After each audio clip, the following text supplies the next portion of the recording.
When people think about nuclear weapons, they think, oh, they're made by governments or in government labs. But they don't really think about a third of the money that gets spent on nuclear weapons goes to private contractors. They say, oh, the weapons that exist, they have to be modernized, upgraded. They fund think tanks to say, oh, there are new threats.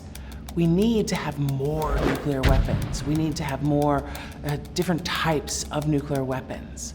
Because at the end of the day, they're looking for profit. About 10 years ago, we said, let's find out who makes nuclear weapons and who finances the ones that make nuclear weapons, who finances those companies.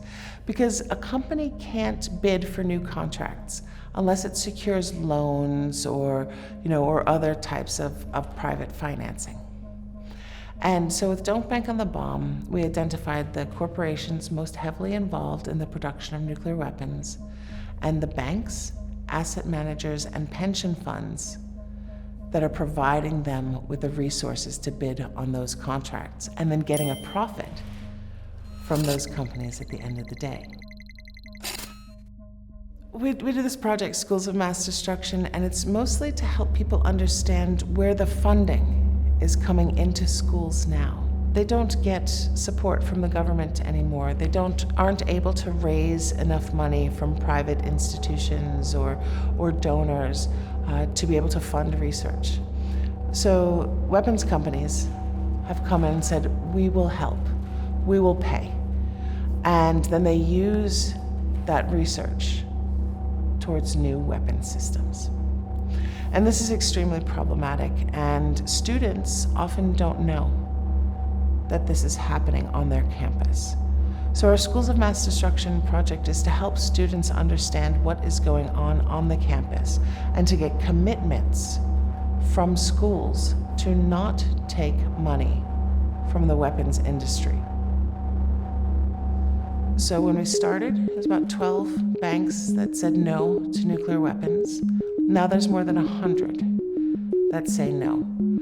And that has had a major impact.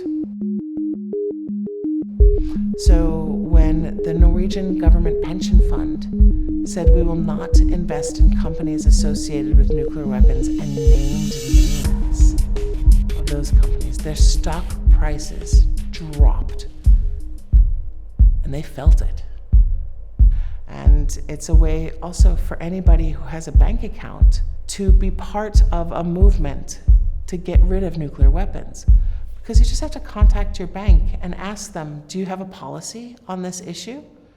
Are you investing my money in nuclear weapons? Like, banks need us more than we need them. And so we have power and agency here. And it's growing, and it's very cool to follow the money and to see that the money available to the nuclear weapons industry from the private sector is shrinking. And there's a lot of banks that said, oh, there's a treaty that makes nuclear weapons illegal. I better not invest in something illegal. I'm going to get in trouble. And so they've stepped away from their investments.